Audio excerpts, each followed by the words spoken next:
I don't come from an entrepreneurial family. I had to learn everything from mentors and from the previous people I worked with. And it was just the right time. It was the right decision. I felt like I've done everything I needed to do in the remote closing space, closing millions of dollars, scaling to different businesses. I feel like it's time to make the transition to owning my own thing and making an impact. When you own your own business, even if you're not thriving, you're making a bigger impact because you're taking a bigger risk. You're helping more people, and I built a personal brand. That really helped. I did that for about 2 years, and so a lot of my clients for the first couple of years came 100% organically, referrals, affiliates. Hello, and welcome back to another episode of Her Nomad Ventures. I'm sitting here with Omer Bloch. He is the owner of Fama and Remote Latinos, and we're gonna dive into a couple of things about him. So he has closed over 300 chiropractors and collected over $2 million, and he has closed over 100 agency owners in another business that you were working with. On November 2020, you opened Fava. Since then, you have hired over 300 people from 35 different countries for hundreds of companies. So welcome to the show, Omer. Thank you so much. Tell me about your transition from working for a company and then opening your business. Yeah, I was a quote-unquote employee or a contractor for about 3 years in the online space, but prior to that, I had a job basically every year of my life since I was 16. I don't come from an entrepreneurial family. I had to learn everything from mentors and from the previous people I worked with. And it was just the right time. It was the right decision. I felt like I've done everything I needed to do in the remote closing space, closing millions of dollars, scaling to different businesses. I feel like it's time to make the transition to owning my own thing and making an impact, because your impact as a remote closer is limited to the company you work with. But when you own your own business, even if you're not thriving, you're making a bigger impact because you're taking a bigger risk, you're helping more people. It was very scary, but I did it. I feel like I did it right. I saved up enough money to where I didn't need to make more money for an entire year. I would have been good. Yeah. And I also live in Medellin, Colombia, which is where we're at right now. So it's not very expensive to live here. And I built a personal brand. That really helped. I did that for about 2 years. And, so a lot of my clients for the first couple of years came 100% organically, referrals, affiliates.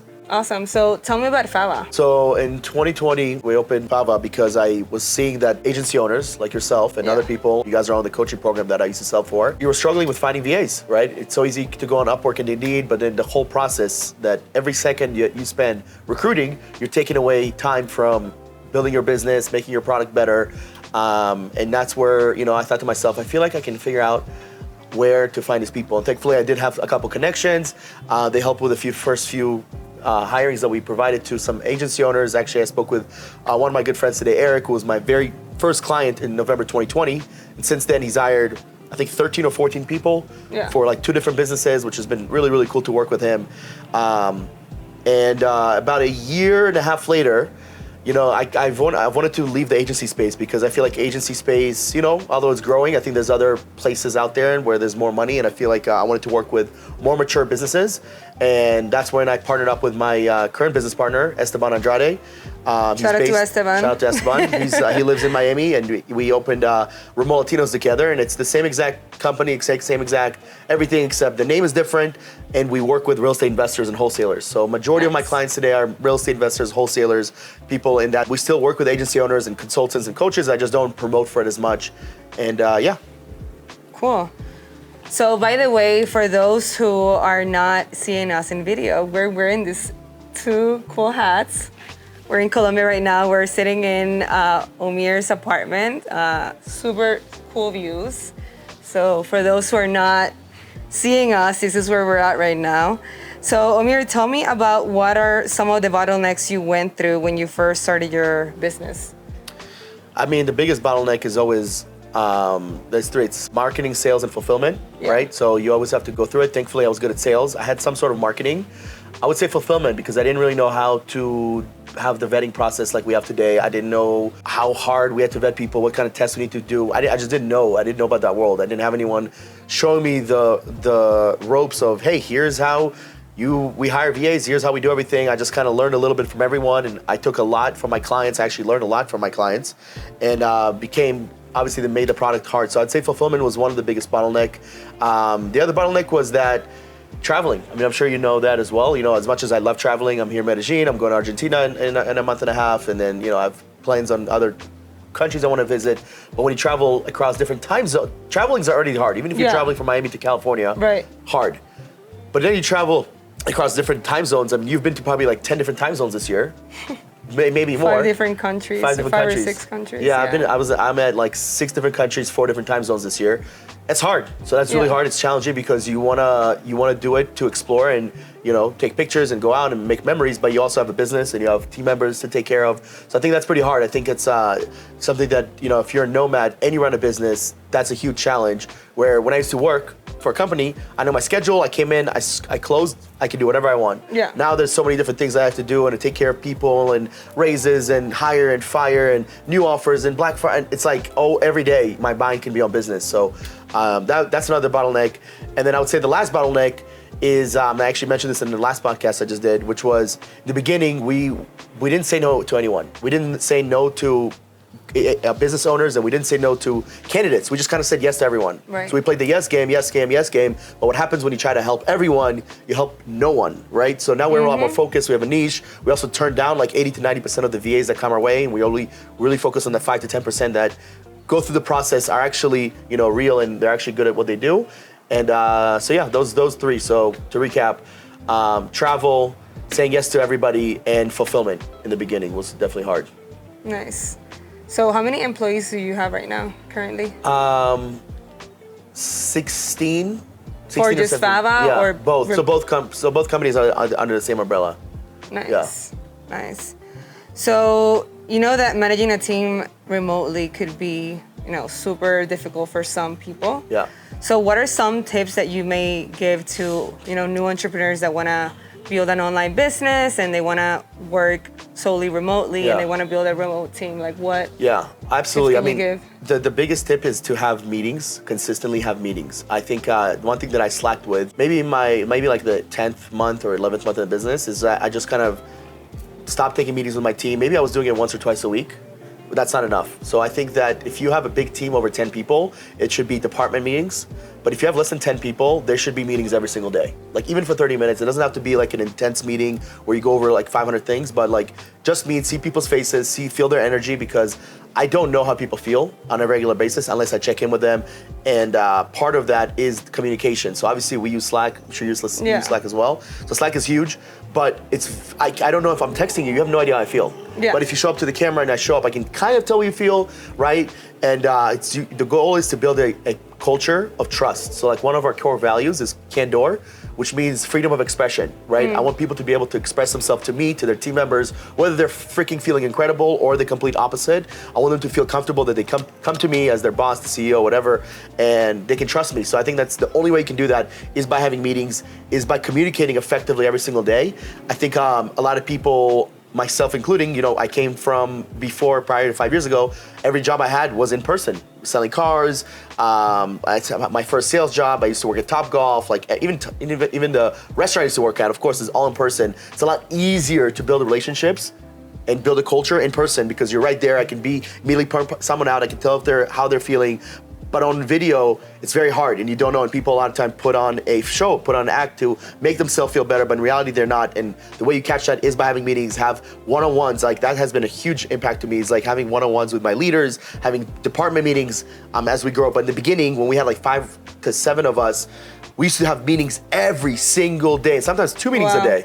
And I think that is a big thing, and I think a lot of people avoid that because they're lazy or they don't know how to do meetings, and there's so many different ways you can learn how to do meetings. One of them is ChatGPT. You literally ask ChatGPT how to do it. You look on YouTube, how do I do a meeting? How do I do a remote meeting with my team? This is my first time doing it. I've never owned a business. So many different ways to learn that, so yeah. Do you still do like everyday meetings every day? I do meetings every day with my different departments and their leads, but I don't do team meetings with everyone every day, no. That's at the end of the week. We have a meeting called WOW meeting, Wins of the Week, and we just share personal wins. Wows of the week? Wins of the week. Wins of the week. Wins of week. Wins of week. It's supposed to be, I guess it's supposed to be wow tour, but I just put the T away. So it's wow, it's wins of the week, and we share wins, just projections, goals, but it's supposed to be a positive meeting because usually the department meetings is when we dive into issues and challenges and clients happy, this, not, we gotta fulfill, blah, blah, blah. But the WOW meeting, when we have all of us together, I don't want to go over anything negative. I want to talk about positivity, wins, what did we accomplish, what did we learn, and every single person gets a chance to talk. So hey, my biggest win this week, I interviewed someone that my friend referred. It was an amazing interview, and I think this person's about to hop on with a couple clients and potentially get a job with them. And also, I'm actually running a marathon this weekend, and it's my first marathon ever. Yeah. So I get to learn a little bit of both. I'm like, oh shit, you had a great interview, great. And then also, I didn't know you were on marathons. So I actually learned about my team by them sharing that. I learned so much about my team. I have like people that play instruments, people that play video games, people that do MMA, people that I have a girl that free dives. I'm like, I had no idea. You had no idea. I had zero idea. They don't tell me that. They don't tell me that on the interview, So and they did, I forgot, so yeah. Yeah. So what tips do you have for business owners that work in person and they want to transition to remote?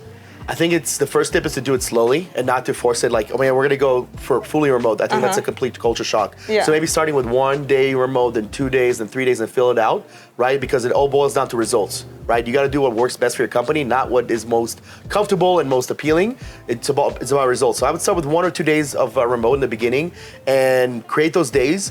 And now ask yourself, the question is actually better to ask the person because everybody's at a different level of their business. If you were to run this remote, what would that look like? How many meetings would you do? Would you do more meetings, less meetings? Because when you are in an office space, I can just walk to your office. And see what's going on. Exactly. And we don't have to have meetings booked. I can just walk into your office. Yeah. Where here it needs to be a little bit more calibrated, more calculated, and organized by creating certain times on the schedule. I think that's super important. But yeah, I would say how would the business owner, depends what level they are at, because all the businesses that we work with, I wouldn't say all, probably 95% of the businesses we work with are 100% remote. So a few of them do have offices, and those that do have offices, one day they have remote, so they have figured it out. It's been super easy. Friday is usually like more of a calming day, you can say, and then they go to the weekend and go back to the office. Nice. So you travel a lot. Yes. I think we travel most likely the same amount. Probably. You might be more than me because you went to Japan. The furthest I went this year was Israel and Turkey. Yeah, nice. Yeah. Well, where was the last place? So this was the last place you went? So let's see, I started the year in Mexico, then I went to Turkey, and then I went to Israel, and then I came to Colombia, then the States a couple times, came back to Colombia, and then I spent my first summer here. So I've been in Colombia since 2020. Oh, wow, that's a long time. It is, but on and off, like so like probably like 20 months total, maybe a little bit more. But this was my first time spending an entire summer here. And then, I've been going back to the U.S. a lot, and my family lives there. We have real estate investing events there. Yeah. And then the end of the year, or I should say beginning of next year, I'll be in Argentina. So that's exciting. Nice. Where's your favorite place besides Colombia? Yeah, Colombia is definitely home base. I want this to be home base where I fly out of and, have my family come here and friends, whatever. I really like Bariloche. That was magical. Bariloche in Argentina? Bariloche in Argentina, sí. That was like one of the most beautiful places in the world. Let's see, Egypt was really, really cool experience. I remember when I was like, I'm going to Egypt, actually gonna live there for a while. Like, do you have any advice?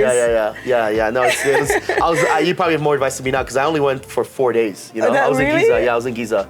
But I had my apartment that I got had the view to the pyramids. So I thought that was so cool. So like every day I woke up, I saw the pyramids. Yeah. I was stayed walking in distance. Tamalik, which is like 30 minutes. Yeah, see, but I messed up because I should not have stayed in Giza because Giza is not a place you want to stay. I guess for like 2-3 days or how long I stayed there was fine. I would have never stayed there for more than a week. Just because I want, like, if I'm going to travel to a third world country, I want to stay in a place like this, right? If it's like Egypt was like super expensive, whatever, I'll figure it out. But also that area you were saying was super touristy. Super touristy, but also like, yeah, it was like, it felt like I was in the Renaissance era because like people still ride horses there. I know. They don't even have roads, like sometimes. And like, I felt like people here don't know how to drive. People there, it's like, whoa. And then it makes me think maybe I don't know how to drive and they actually know how to drive. So I don't know, like me, because I know how to drive in the US. What's the crazy part? There's no accidents. You barely see accidents. You know what was also crazy? Do you remember the highway? You would go on the highway and you would see people crossing the roads on the highway. I've never seen that. In the highway. Not even here. They don't do it here. Here, you go on the highway, there's no people. You'll see motorcycles and people kind of going through. But there, you'll see people crossing the highway. And I'm like, okay, maybe you'll see 1 or 2. Then you'll see 40, and I'm like, holy shit. So it was super normal. Yes, like, very, just very another normal. day in Egypt. Yeah, I'll tell you what, Costa Rica was cool, but I didn't get the best of Costa Rica, so I want to go back in the future to the other place. I was in Jaco. I feel like there's better Jaco, Costa Rica. Oh, yes, yeah. So I feel like I was in the part of Costa Rica. So I want to go. Papagayo is really cool. Yeah, or what's the capital? San Jose. San Jose, yeah. So there. But I went to Aruba with my family. That was pretty awesome as well. And I really like Mexico. I will tell you that. I've heard mixed reviews on Mexico. I'm a fan. I like the food. I like the people. I like the weather. The only thing I don't like is when you go some places that I've been to, like Tulum or Playa, feel incredibly touristy to me, especially Playa del Carmen. I mean, it's like Tulum. I don't spend a lot of time there, but Playa del Carmen, it was like I'm learning Spanish. I was like, I don't even need Spanish in Playa del Carmen. Everybody speaks English, even the freaking all the Mexicans. So it's in my head, if I'm gonna live in a different country, I want to be enamored with the culture that I'm in. So I like Mexico as well. If I was in here, I feel like Mexico City. I lived in Mexico City for a while. It's such a hidden gem. It is. I was hanging out with a founder yesterday of a big SaaS company, and he really likes Mexico City, and we were talking about it because I was there for 2 weeks, and I liked it, but I feel like I didn't know anyone there, so I just had to figure everything out by myself. But it reminds me of Medellin. The only problem is Medellin is like better because of the weather. I like the weather here more. It's a little bit colder there, yeah. Yeah, it's a little bit colder. There's a lot more people. 25 million people. So it's like, I think it's one of the top 10 most populated cities in the world. Yeah, but I actually, you know what? I haven't really, giving anything 2 weeks is kind of not fair. I want to go there for like 1 or 2 months and actually experience what you've experienced and go to the right restaurants and it's so on so and much forth. more relaxed though. I feel, because people ask me like, how do I do it? I just like build a little life everywhere I go and like, slow traveling almost. Yeah. This is because a lot of people, when they travel, they just do all these things in like a week or 2 weeks. It's just like, how are you gonna, you need to, like I first go to a place, I see, okay, where am I gonna do groceries? Where am I gonna, where's the yoga studio I'm gonna go? All these things. And then like, I just like, as if I'm a local. And yes, then, but that's because you and I run our businesses, and most people you talk to that probably travel are like on vacation. Yeah, so it's a little bit different. So you have a week to do everything. Like I don't like to travel anywhere for less than a month. For me, month is minimum. So like I'm going to Buenos Aires for at least a month, potentially more. I don't know. I can't fathom going somewhere right now at the level we're at because I'm still so involved in the business. Yeah. And just be there for a week. I just like, it's a new place, new country, new everything, and then I'll be for a week. It like stresses me out even thinking about it. So I like to go for a month, like you, like figure out where's the gym, where are the restaurants, where am I at? Like I'm going to Buenos Aires, so my goal is to stay like in the center. Like we're in Poblado right now. El Poblado is like the main city in Medellin. I want to be able to stay in a place, every place I go to in the beginning. This is where I want to start with.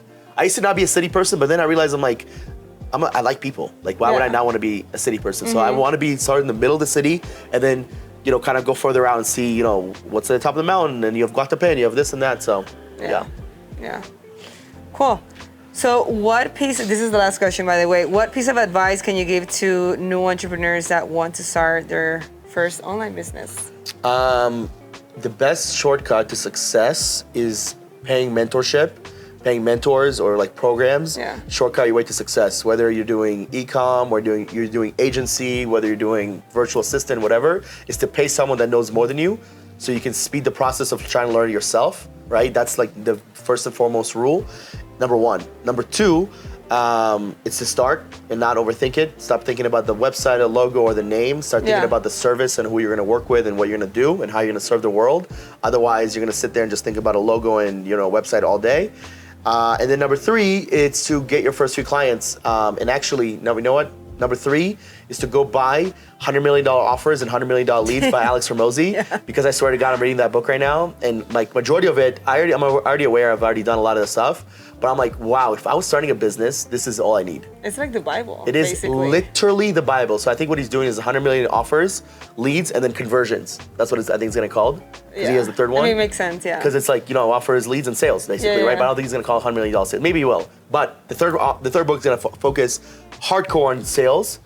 And if you pick up $100 million offers, which is a great book, and it actually helped, I don't know if it helped you, but it helped me. Now I'm reading $100 million leads. I literally just got to a part the other day, and I was like, wow, this is a golden nugget. I'm gonna start implementing immediately. You're good.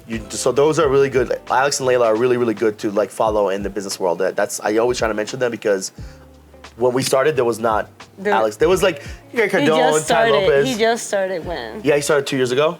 So Isn't that crazy how it's within 2 years? Look, that's not that crazy because he scaled his business he was low key for a while, Yeah. right? When I was working at Alice Digital, the first chiropractic agency we built. Yeah. We used to get on one-on-one calls with him and Layla. Like they were nice. onboarding us, so it was like we're interacting with them. It was super cool. We spent a lot of time with them, and so like what I learned about them is when I found out about them, they were pretty broke. They were only doing like $30 or $40 million a year, so I felt pretty bad for them. Now they're doing like $200 million, so that's a little bit better. So I don't feel as bad for them. But until they're doing $500 million, they're irrelevant. I'm just kidding. I hope everybody knows I'm just kidding. But yeah. I'm like, Yeah. is this a joke or is this true? Yeah. But I met them, they were doing about $3-4 million a month, plus all the other stuff. Yeah. But now what they did is they just took everything they had and they just invested into production and content team, and they go on the biggest podcast, and they have literally laid out a plan of how you scale your business and then you grow your brand, because your brand is now they can do whatever the hell they want. Like they're basically celebrities. Mm-hmm. So pretty cool stuff. Cool. Well, thank you so much. Wow. For being here. That was quick, right? That was super quick. Thank you so much. And where can people find you? Yeah, so just my first and last name on Facebook, Instagram, Twitter, and TikTok. Even though I don't use TikTok, my team does post all my clips on there. So it's Omer Bloch, Omer Bloch, on all social media platforms. Awesome. Well, Sweet. thank you very much. Cheers. Bye.